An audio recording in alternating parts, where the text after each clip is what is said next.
장관 후보자에 대한 인사청문 보고서를 채택했고, 오늘 박성혁 해수부 장관 후보자, 4월 4일에는 진영 행안부 후보자에 대한 보고서를 채택하기로 했습니다. 바른미래당은 원내 교섭단체로서 해야 할 일은 응당히 하겠습니다. 대통령께서 보여줘야 할 것은 일방 통행이 아니라 여론과 소통하고 야당과 협치하고자 하는 의지입니다. 대통령의 결단을 다시 한번 촉구합니다. 3월 임시국회가 사흘밖에 남지 않았습니다. 먼저 어제 기재부 장관과 노동부 장관이 저를 방문했었습니다. 그 자리에서 노동계의 현안인 탄력근로제와 최저임금 결정체계 개편에 관한 입법을 3월 국회 안에 꼭 마무리해달라는 부탁이 있었습니다. 바른미래당은 오랫동안 이 주제에 대해서 주장을 해왔고 3월 국회에 반드시 처리해야 한다는 입장을 수차례 밝힌 바 있습니다. 그러나 자유한국당이 여러 가지 이유를 들어서 기피하고 있습니다. 신속한 입장 전환을 촉구합니다.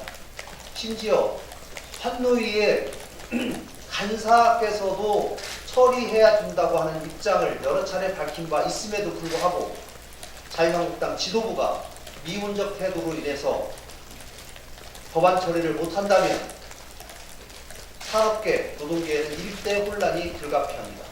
신속한 결단을 촉구합니다. 또한 바른미래당은 4월 임시국회를 바로 소집해서 민생 및 개혁 법안 등을 시급히 처리할 것을 정식으로 요구합니다. 이번에 또다시 문제가 드러난 인사청문제도의 개선을 4월 임시국회 내에 합의하고 처리해야 할 것입니다. 이 밖에도 하루가 급한 선거제도 개혁에 대한 합의도 이루어내야 합니다. 이제라도 민주당과 한국당은 당리당략이 아니라 민생과 경제 그리고 개혁을 위한 진실한 자세와 행동을 보여야 합니다.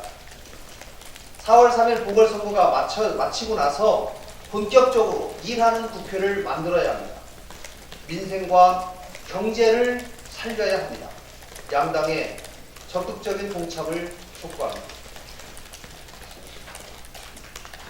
오늘 창원 성산 재보궐선거의 마지막 공식 선거 운동일입니다.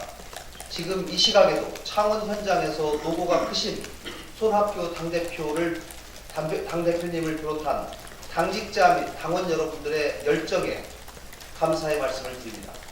무엇보다도 바른미래당으로서는 녹록치 않은 험지이지만 민생과 경제를 위해서 그리고 우리 정치의 바른 미래를 위해서 헌신해준 이재환 후보에게도 격려와 감사의 말씀을 드립니다.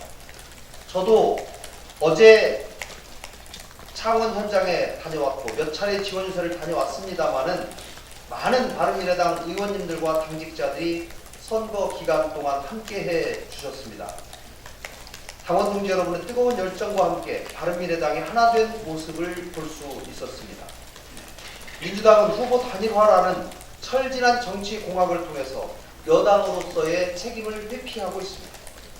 한국당은 당 지도부와 후보가 선거법을 무시해가면서 갑질과 후퇴스러운 모습을 버리지 못하고 있습니다. 바른미래당과 젊은 후보 이재환 후보만이 창원 민생을 외치면서 가장 현실적인 정책과 공약을 내세우고 고군분투하고 있습니다. 이념에 집착하지 않고 경제를 살릴 수 있는 유일한 민생정당 바른미래당의 깃발 아래 이재환 후보가 고군분투하고 있습니다. 창원 발전을 가져올 창원의 바른 미래입니다. 창원 성산 주민 여러분의 현명한 선택을 기대합니다. 바른미래당과 이재환 후보는 오늘 늦게까지 끝까지 최선을 다하겠습니다. 바른미래당은 최근 벌어지고 있는 각종 의혹 사건에 대해서 형설특검법에 따른 특검을 제안했습니다. 버닝썬 사건은 경찰 의혹에 대해 경찰이 수사해야 되는 문제, 김학의 사건은 검찰 부실 수사, 외압 수사에 대해서 검찰이 수사해야 되는 문제로 공정성에 대한 문제가 생길 수밖에 없습니다. 그래서 상설특검법에 따른 특검을 제안했습니다. 그리고 한국당은 일명 김학의 특검법을 발의했습니다. 바른미래당이 제안한 것이나 한국당이 제안한 특검은 김학의 전 차관의 의혹에 대해 정치적 영향력 없이 수사가 이루어져 진실을 제대로 밝혀야 한다는 것에 공통점이 있습니다. 차이가 있다면 상설특검법은 국회가 만들어 놓은 제도에 의해 신속하게 진행될 수 있다는 장점이 있습니다. 그에 대해 한국당이 제안한 특검법 발의는 진정성 문제도 있습니다. 김학의 전 차관을 두고 벌어지는 양당의 정쟁 때문입니다. 만약 한국당이 특검법 발의에 대해 정치적 의도가 없다면, 그리고 민주당 역시 상설특검에 대한 석연찮은 외면에 정치적 의도가 없다면 바른미래당이 제안한 상설특검법에 의한 진행을 거부할 이유가 없습니다. 더불어 한국당은 정쟁이 아닌, 김학의 사건에 대해 정쟁이 아닌 사실규명을 위한 자세를 보여줘야 합니다. 상설특검법 제안은 진실규명에 더해 양당의 정쟁을 멈추라는 국민 여론을 수렴한 바른미래당의 중재안입니다. 바른미래당의 상설특검법 제안에 대해 양당의 조속한 답변을 요구합니다.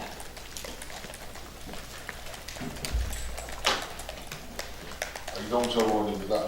예술체육 병계특혜 개선안 조각 사로 말해야 하는 아시안게임 초대표팀의 금메달 소식 이후에 병역특례 제도가 사회문제까지 번져서 정부와 국회에서 예술체육요원 병역특례 제도 개선에 대해서 개선안을 논의 중에 있습니다. 특히 정부, 국방부와 병무청에서는 특허 논란을 잠재우고 병역자원 감소에 대응하기 위한 제도 자체를 없애자는 입장을 내놓고 있는 형태입니다. 그러나 이러한 논의가 포함된 개선안이 자칫하면 개선이 아닌 개혁안이 될까봐 걱정입니다. 예술과 체육 분야의 특성상 꾸준한 연습과 훈련을 통해서 국가대표가 되고 세계적인 권자가 되어 국위선양을 하고 있는데 군복무로 인해서 이란이 연마될 수 없다는 것은 국가적으로 큰 손실입니다. 요즘 언론과 일부 국민 그리고 정부 일각에서는 예술과 체육인의 병역 특례에 대해서 마녀 사냥식으로 너무 부정적인 방향으로만 몰고 가고 있어서 안타깝습니다. 물론 지금의 예술, 체육, 병역 특례 선발제도 일부에 허점이 있고 운영에 미비점이 있는 것은 사실입니다. 그러나 잘못된 점이 있다면 그것을 바로 잡을 생각도 해야지 제도 자체를 없애겠다고 하는 것은 교각 사루하는 꼴입니다. 체육 국가대표 선수나 문화예술계 고위자 등 우리나라 국위선양을 보배되고 자랑이기 때문에 국가가 보호 육성해야 될 의무가 있습니다. 지난해 국정감사에서 제가 강초진 국립 발레단장을 상대로 이 문제를 지적했을 때도 강초진 단장은 제도 유지가 필요하다고 답변한 바 있습니다. 따라서 정부와 국회가 개선안을 논의할 때 현장 전문가의 목소리를 최우선으로 반영하여 개선책을 마련해야 주실 것을 촉구합니다.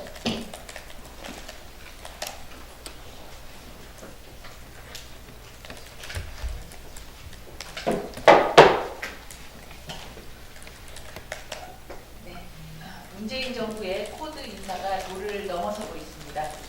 장 차관과 공공기관, 기관장 등 고위직뿐만 아니라 실무를 담당하는 자리에까지 코드 인사가 이루어지고 있습니다. 최근에 부산시는 5급 원자력 안전팀장에 시민단체에서 탈핵 활동을 한 인물을 채용했습니다. 부산 YMCA 시민사업국에서 7년 6개월간 직원으로 일을 하고 부산의 한 지자체 청소년 수련관에서 1년 8개월 근무한 경력이 전부라고 합니다. 원자력 안전팀은 원자력 사고로부터 부산 시민을 보호할 안전 대책을 수립하고 이를 실행하는 업무를 담당하는 곳입니다. 당연히 원자력 안전에 대한 전문성이 요구되는 자리입니다. 시민의 안전과 관련된 자리에 합당한 자격을 갖춘 인사를 앉혀야 한다는 것은 지극히 상식적인 것입니다. 지금까지 탈핵을 외친 인사에게 원전 안전 대책과 원전의 안전성을 시민들에게 홍보하는 자리를 맡긴다는 것은 참으로 황당합니다. 지금 정부는 캠코더 사람만 눈에 보이는 것 같습니다. 특히 이 정부 들어서는 시민단체 출신들을 중용하고 있습니다. 문재인 대통령도 어제 청와대에서 시민사회단체 대표들을 만난 자리에서 촛불혁명의 주역인 시민사회는 국정의 동반자이며 참여자라며 시민사회의 역할이 막중해졌다라고 말했습니다. 시민단체는 정부와 관련 없는 기구라는 뜻에서 NGO라고 부릅니다. 순수성을 가지고 정권을 감시하는 역할을 해야 하는 것입니다.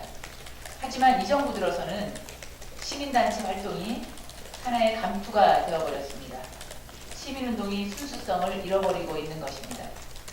지금이라도 문재인 정부는 코드보다는 능력과 적재적소를 인사의 대원칙으로 삼고 유능한 인재를 발굴하는 데 적극 나서야 할 것입니다. 감사합니다.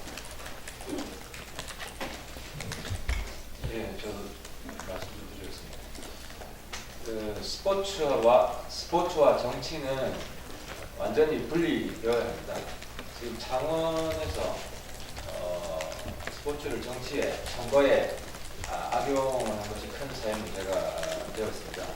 한국당은 축구 경기장 안에서 성공동한 것에 대해서 결국 사과를 했고, 정의당도 지금 농구장에서 성공운동을 했다는 논란에 휩싸여 있습니다. 근데 이 문제가 유료 경기장에서는 선거운동이 안 되지만 무료 경기장에서는 선거운동이 된다는 것입니다. 사람들이 지금 어리둥절해 하고 있습니다. 어떤 경기를 할 때는 선거운동을 할 수 있고 또 어떤 경기는 선거운동이 안 된다. 어리둥절한 상태인데 이처럼 무료 경기장에서는 선거운동을 할 수 있다는 현행 선거법이 이 스포츠를 정치와 선거에 악용할 수 있는 그 길을 열어둔 것으로 저는 해석을 합니다. 이 부분은 제가 법안을 바로 건의할까 합니다. 스포츠 경기장에서는 유료든 무료든 선거운동을 금지하는 법안을 발의할 거고요. 이 부분은 공직선거법 80조와 관련이 있습니다. 80조와 또 106조도 좀 관련이 있는데 규개 조항을 개정해서 각적 빠른 시일 내에 스포츠 경기장에서는 무료로 하더라도 선거운동을 금지하는 법을 하려고 한 가지 더 말씀을 드리겠습니다. 경찰이 50 시대의 공안 경찰로 돌아가고 있습니다. 전대협이라는 단체가 북한의 김정은을 풍자해서 문재인 대통령을 비판한 대자보를 전국 대학가에 붙였다고 경찰이 수사한다고 합니다. 국가보안법 위반이나 명예훼손 혐의로 수사한다고 합니다. 그 내용을 보면 친북적인 내용이 아니라 그냥 반북적인 내용이고 풍자와 조롱을 한 겁니다. 중요한 것은 대통령 비판하겠다고 수사하겠다는 겁니다. 이거는 50 동안 독재시대 때로 회귀하는 겁니다. 요즘 민감용 경찰청장 국민은 안중에도 없고 오직 대통령한테 아부한다고 바쁩니다. 제보자 인권도 못 지키고 선량한 시민 폭행을 하고 심지어 뇌물받은 경찰 유착은 수사도 아주 부실하게 하고 있습니다. 그렇지만 대통령 비판에는 두 눈 부릅뜨고 반체제 혐의로 수사하겠다고 하는 겁니다. 민감용 청장은 50 정권이 왜 무너졌는지 깊이 한번 생각해 보시기 바랍니다. 경찰의 야만적인 만행 때문에 50 정권이 무너졌습니다. 민감용 청장은 대통령을 돕는 것이 아니라 대통령한테 아주 큰 부담이 되고 민폐가 되고 있다는 사실을 각성하기를 촉구합니다.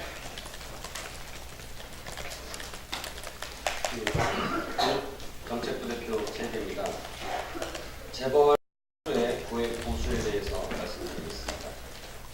대한항공 이사회에서 퇴출당한 조양호 회장이 작년 급여로 107억 원을 받은 것으로 확인됐습니다.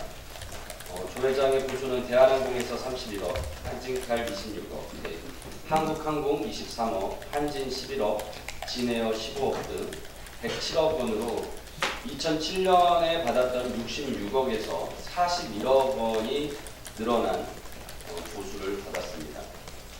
그러나 대한항공의 재무 실적은 조양호 회장의 급여와 달리 마이너스로 가고 있습니다. 대한항공의 2018년 영업이익은 전년 대비 31% 감소했고 당기 순이익은 흑자에서 적자로 전환되었습니다. 대한항공의 경영에 문제가 있음에도 조양호 회장은 책임지기는커녕 보수만 더 챙긴 것입니다. 한마디로 책임은 적게 보수는 더 많이 진 셈입니다. 코롱의 이웅렬 회장도 4개의 계열사에서 퇴직금으로 410억 원을 받은 것으로 밝혀졌습니다. 그러나 조양호 회장은 대한항공에서 1년 근무당 6개월치 월급의 퇴직금을 받는 특혜로 퇴직금만 700억 이상을 받을 것으로 추계됩니다. 이처럼 재벌 총수가 황제 보수를 받도록 되어 있는 것은 과도한 겸직, 성과와 무관한 보수 산적, 그리고 견제 불가능한 이사회 때문입니다.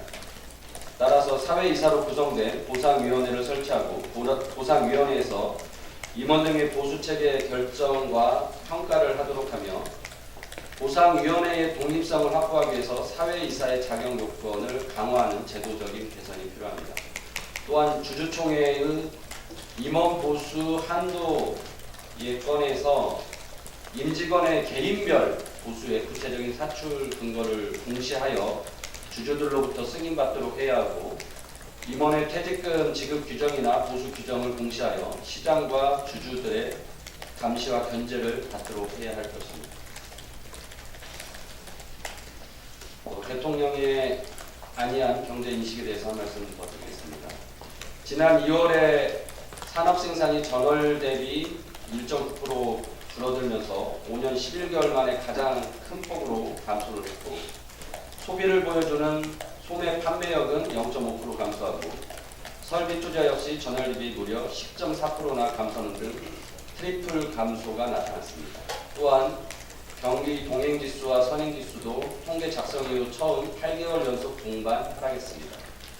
이렇게 우리 경제가 어렵고 곳곳에서 경고등이 켜졌지만 경제를 바라보는 대통령과 정부의 안이한 인식은 여전합니다. 문재인 대통령은 지난 19일 국무회의에서 우리 경제가 올 들어 여러 측면에서 개선된 모습을 보이고 있는 것은 다행이다. 국가 경제는 견실한 흐름을 유지하고 있다라고 했습니다. 대통령이 기업인을 만나고 산업 현장에 찾아가는 등 보여주기식 행보로는 경제와 일자리 문제의 해결 방법이 되지 못합니다. 바른미래당이 누차 주장했던 바대로 내년 최저임금 동결, 탄력 근로제와 선택 근로제 기간 확대 및 도입 요건 완화, 네거티브 규제 도입과 과감한 규제 혁신을 통한 신성장 산업 육성에 조속히 되어야 할 것입니다. 최도자 의원입니다. 통계청이 지난 3월 28일 장래 인구 특별 추계를 발표했습니다. 장래 인구 추계는 원래 5년 주기로 작성되어 2021년에 공표될 예정이었으나 최근 초저출산 상황으로 인해 특별 추계를 공표한 것입니다. 장래 인구 특별 추계 결과는 심각합니다. 2년 전 인구 추계보다 합계 출산율은 급속히 낮아졌고 고령 인구가 전체 인구의 40%를 넘어서는 시점도 2058년에서 2051년으로 7년이나 앞당겨질 것으로 예상됐습니다. 정부는 작년에 제4차 국민연금 재정 계산을 실시한 바 있습니다. 하지만 여기에는 새로운 인구 추계가 반영되지 않아 예측했던 2057년보다 연금 기금의 고갈 시기가 더 앞당겨질 수 있다는 전망이 많습니다. 그러나 국민연금을 개혁해야 할 정부는 사지선다의 개편안을 국회에 던져놓고 사실상 두 손을 놓고 있습니다. 더 빨라진 고령화 속도는 국민연금 계획을 더 이상 미룰 수 없다는 것을 보여주고 있습니다. 정부는 하루빨리 연금기금 고갈 시기에 대한 정확한 예측을 다시 하고 국민연금 계획에도 주도적으로 나서야 합니다. 이번에도 국민들의 눈치를 보다가 적당하게 뭉개고 간다면 미래 세대에게 지향으로 돌아올 것을 명심해야 합니다. 이상입니다. 네, 김수민입니다.